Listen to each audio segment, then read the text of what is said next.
You see yourself? All right, let me try and film this video later because Layla is not in a good mood. Oh yeah, she's screaming. Okay, I'll be back.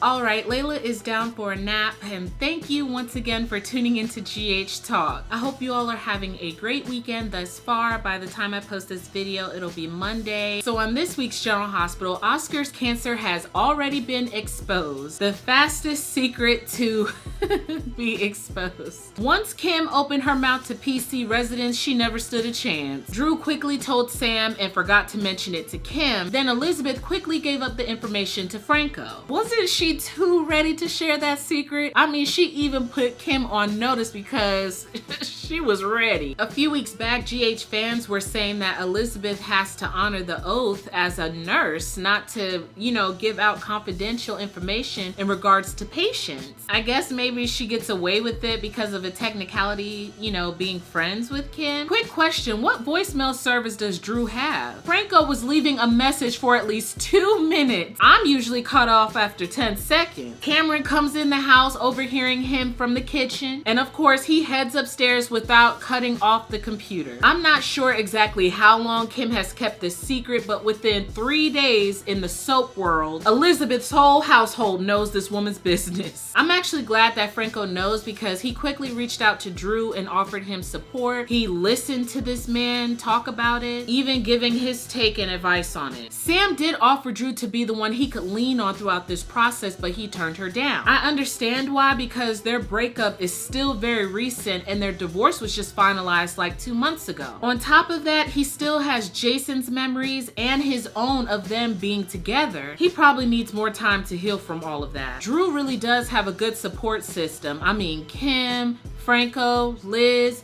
Monica, and Curtis, when they find out, Carly will probably reach out to him and Kim when, Jocelyn's let in on all of this. Do you agree with Kim's choice for keeping this all a secret from Oscar? Because like she said, once you know, you can't unknow. I do understand her perspective because she doesn't want her son to go throughout life with cancer weighing down his mind. Props to Drew though for telling Kim that he's going to tell their son with or without her, because his concerns are valid in regards to keeping this from him. Too little too late, because Cameron already dropped the bomb on him. You have cancer.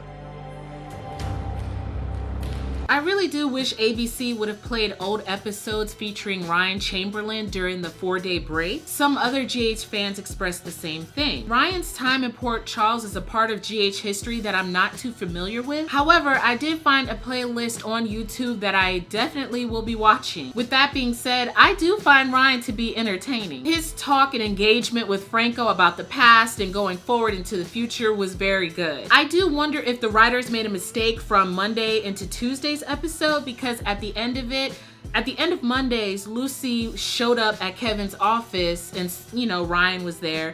Oh, Doc, I would do anything for you.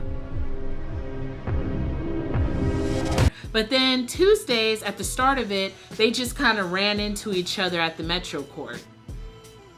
Maxie stopped by their table because she's concerned about how Felicia will react when this article comes out. Honestly, I'm excited for this story because it does give me 90s GH vibes. I'm ready for Laura to get back. I want to see more of Lucy, and I am so excited to see Ryan interact with Mac and Felicia for the first time in I don't know how long. I came across a snippet on Twitter where one of the soap magazines was pointing out that Lulu doesn't seem very sad or distraught or missing Dante, who just up and left quickly. Me personally, I haven't been paying much attention to Lulu. She's essentially playing the same part of the story with Ryan that she did with Faison. Maxie did discuss with her and Nina her elevator time with Peter. By the end of her conversation with Nina, it appears that Maxie is open to giving her friendship with Peter another chance. But thanks to Lulu getting in his head, Peter looked all kinds of conflicted when Maxie just showed up at their table trying to sit down. He looked troubled and confused and quickly got up out of there. I do honestly like Peter and Maxie as friends, but should they be a romantic couple? I've seen plenty of naysayers. Folks are like, nope, no matter what you do, we are not for this. Others are saying that Maxie would be really good paired with Michael. That's a hard pass for me. But after their scenes together at the hospital where Michael was sitting there holding baby James, I could see why folks would like to go in that direction. Carly, we know how much you care about your kids, but please give Michael his space, okay? The man going to work shouldn't be that big of a cause for concern. It's not like he's out every night getting drunk at a bar somewhere. Though it was nice of Carly to be there for Brad and Lucas as they found out about Wiley's heart condition, and thankfully he doesn't require surgery. Carly and Monica pointed out that both Michael and AJ had the same condition. Now Carly and Lucas want to reach out to the birth mother, feeling like she's keeping secrets when it comes to his medical history. Brad is right, like, why do y'all have to jump to conclusions? Maybe she just didn't know, and you know, this ain't even her baby. Brad did bring up a good point. He can test for these genetic abnormalities. Abnormalities. Yeah, we'll just have to see how far this goes, if Brad is able to convince Lucas to let it go, or if they actually touch base with the birth mother. The Ava and Kiki war continues. In my last GH review, I asked you all if you were Team Ava or Team Kiki, with most of you taking Kiki's side. Griffin, who is still out of work, has now been kicked out of the church and unable to participate in the rituals because somebody snitched on him. Since he's no longer with Ava, he doesn't have a place to live until he moves in the same building as Kiki's. Ava has no chill, and apparently neither does Kiki, as she slapped the taste out her mama's mouth in front of everybody at Charlie's. I started laughing when they showed Nina's reaction, and then Maxie nearly breaking her neck trying to see the two of them. I did get chills when Ava told her, I'll let you get away with that one, little girl, 'cause you're my daughter. But just once. do you think that Nina had any business trying to tell Ava how to work things out with Kiki? Like, I do believe she was coming from a good place, but Ava pointed out, you literally snatched my child out of my womb. I wouldn't want to hear anything she had to say either. I did get the sense of foreshadowing throughout their scenes though. It's clear that Nina's daughter will be found. It could be Sasha, who does have a resemblance to Britt. I don't have a preference on who it should be, though I have seen some fans say that it would make sense for it to be Kiki since Silas is her father. Kiki and Griffin are now neighbors, and did they look hot in the heat together? Like, woo! Because of them being guilty and trying to keep the secret from Ava, they really didn't have a chance to figure out if they had feelings for one another. Julian did go to bat for Kiki, but I have to agree with Ava. Stop bringing up Morgan. We all know about it. She's heard about it like for the umpteenth time, and I would be screaming like, shut up! This has nothing to do with Morgan.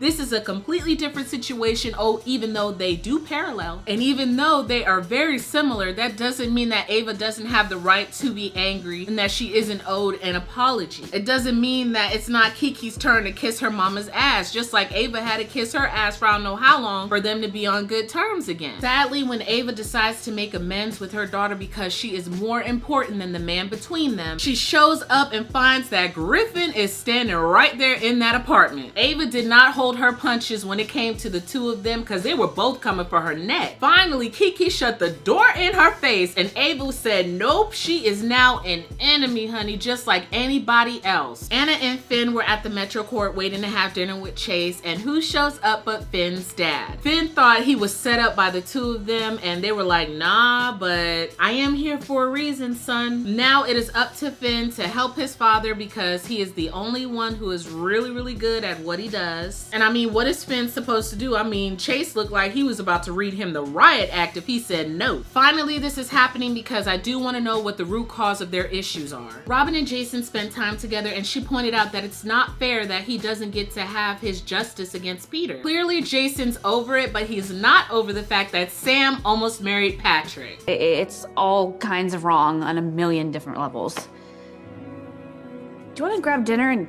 never talk about it again? I'm buying. Jason also had a conversation with Julian, who swears he's not a threat to Sunny. Before he left though, he asked Jason if he loves Sam enough not to pull her back in. What Sam does, it's up to Sam. Jason never pulled Sam into anything. Like, I never hear people asking Sam, do you love yourself enough not to go back? Sam did show up to Sunny's after her encounter with Margot, aka Miss Pettypants, to give them a heads up that, hey, she's coming for y'all. At the same time, I don't feel like Sam was telling them anything that they didn't know. Sam did also ask Jason to spend more time with Danny, which had some fans in a tizzy because fans be like, hey, Jason, he don't really spend time with his kids. He's always with Sunny and Carly. To be fair, none of them are really on screen with their kids, and that has nothing to do with the characters, but you know, whatever the constraints that's on the show as far as having the smaller children involved. Because Drew asked Sam before she left the other night, oh, you're not taking the kids? He was looking like you're leaving them here? Are you upset with Sam for asking Jason to do another favor for her on behalf of Drew? I do hope that if Jason does reach out to Drew, that Drew doesn't have an attitude with him this time. Mike Corbin, oh my goodness, he had me fooled. I really thought that he forgot Courtney was dead again. How can you say something like that to me? Dad. What kind of sick game are you playing? It's okay, Dad. Well, what are they? It's okay. Well played, my friend. I'm gonna give you a standing ovation in the form of a gift. Harley and Sunny were shook. Jordan and Margot are right on track, but they don't have actual proof. All they have is a skeleton and a bullet. I screamed at my TV so many times like, call Diane. They don't have a warrant. Stop talking. Like, my goodness. I think we all knew that that body was tied to Margot, especially after last week when she was telling Drew that her father was involved with some mob people. Those are just a few of my thoughts on this week's moments. Sound off in the comments and let me know what you think about the show. Are you surprised by how quickly Liz spilled the secret to Franco, or do you think it's really on Kim for keeping the secret in the first place? Should Maxie end up with Michael or Peter? And were you surprised that the skeleton underneath Charlie's pub turned out to be Margot's dad? I thought in the beginning that Sunny said that he was just instructed to get rid of the body. Thank you so much for watching. Until next time, GHers, take care.